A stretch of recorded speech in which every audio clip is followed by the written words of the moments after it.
Monsieur Winter. Oh, bonjour, John Smith, c'est ça? Oui, c'est ça. Je viens pour pouvoir compléter mon rapport de stage. Ouais, que puis-je pour toi? J'aimerais beaucoup pouvoir parler de vous dedans, et si vous pouviez me parler un peu de votre vécu, et notamment ce qui touche votre entreprise. Ah, bien sûr, je vais te raconter une histoire qui m'est arrivée après avoir gagné un voyage en bateau. Tu sais, avec mes frères Loki et Fafnir. À l'époque, on m'appelait déjà Norok Winter, et voici mon histoire.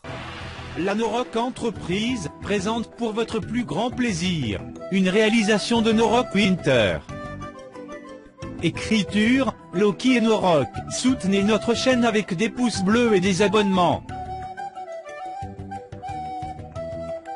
Bonne vidéo sur le let's play narratif Sims de naufragés.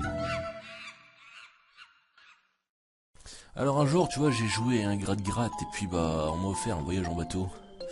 Ah, à l'époque, j'étais beau et fragrant en étant médecin. Monsieur Winter, vous étiez vraiment médecin? Non, en fait oui, j'embellis peut-être un peu la réalité. J'étais un de ces enfoirés de cadres qui se la coule douce et qui vire les salariés avec un petit polo rose. Ce que vous faites encore d'ailleurs. Oui, c'est d'ailleurs pour ça que tu auras pas ta gratification, mon petit John. Vous seriez pas en train de mentir un peu sur votre poids là? Bon, ok, j'admets avoir des problèmes de surcharge pondérale. Mais à l'époque, on me surnommait pas gueule d'ange pour rien. J'étais déjà grave fan de Resident Evil, en particulier de Leon Scott Kennedy. Ce qui m'amène même à copier sa coiffure. Bah, je vous savais pas comme ça, mais... Et niveau caractère, ça donne quoi? Vois par toi-même, j'étais pas taureau pour rien. Vous disiez pas avoir d'autres équipiers dans cette aventure? Moi, j'étais enseignant. Et même en vacances, je me sépare jamais de ma chemise bien repassée, mon jean propre et mes belles chaussures. Tu fous quoi ici, toi? Je sais pas, je squatte ton l'esprit narratif. C'est vraiment bizarre, là. Allez, casse-toi. Bon, et votre second frère? L'autre, Fafnir. Oh, c'était un espèce de hippie qui se balade en calbute comme ça, avec un t-shirt et une pseudo-coiffure de beau gosse. Je te rappelle que je suis dans ton bureau là. Mais qu'est-ce que tu fous ici? C'est moi qui laisse tes dossiers là. Ouais, bon, sors. Et putain, mets un pantalon. Et la suite de votre voyage? Et puis, en quoi c'est important? Ça n'a rien à voir avec mon stage. T'inquiète, tu vas vite comprendre le lien. Comme tu pourras le remarquer, Loki buvait de l'alcool. J'avais sûrement consommé de la drogue. Puis bah, Fafnir, il s'en battait les couilles. On a commencé à prendre des photos. Je me suis mis à chanter à cause de la drogue, Loki avait très peur. Puis l'alcool commençait à couler à flot, on n'a même pas remarqué le ciel. Puis Loki et moi, en mode YOLO, on pêche, Fafnir lui voulait se baigner. Et puis la tempête a éclaté. Fafnir et moi étions éjectés du bateau alors que Loki était en PLS. Sérieusement? Ouais, et même que je me suis réveillé sur une plage, au début du cauchemar, gamin. C'était le premier jour. Il y avait ces messages subliminaux comme quoi les Sims avaient fait naufrage et qu'un manuel de survie me disait quoi faire. Genre il faut des objectifs dans la vie, enfin bref de la merde quoi.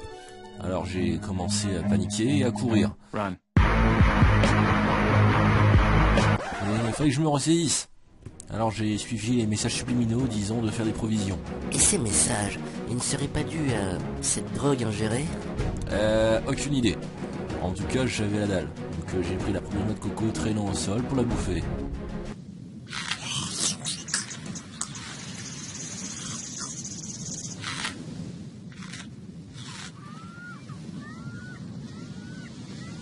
Et n'ayant pas de poubelle, je jette tout par terre.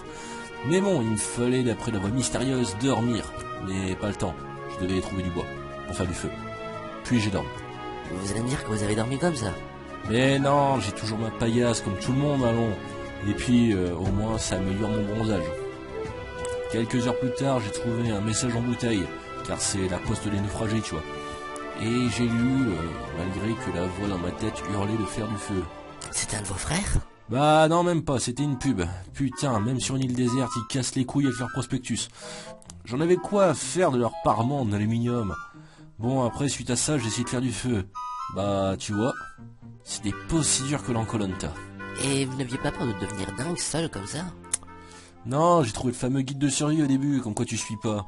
Donc j'avais des objectifs, construire un établi, pêcher du poisson, explorer la jungle, faire un abri. J'ai commencé par l'établi. Ça m'a pris à peine 1 heure, mais les poissons me faisaient de l'œil, j'en avais marre des noix de coco. J'ai donc récolté du bambou, et putain c'est crevant. La nuit commence à tomber. Alors j'ai mangé de la coco. Encore. Quand soudain, une envie pressante. Des feuilles de bananier et tout. Mais non, t'es pas possible. Tout comme la paillasse, tout le monde a le rouleau de papier toilette. Puis j'ai dormi. Mais un perroquet de merde m'a réveillé et je me suis promis de bouffer. Mais avant, il fallait relancer le feu. Avec toujours autant de facilité.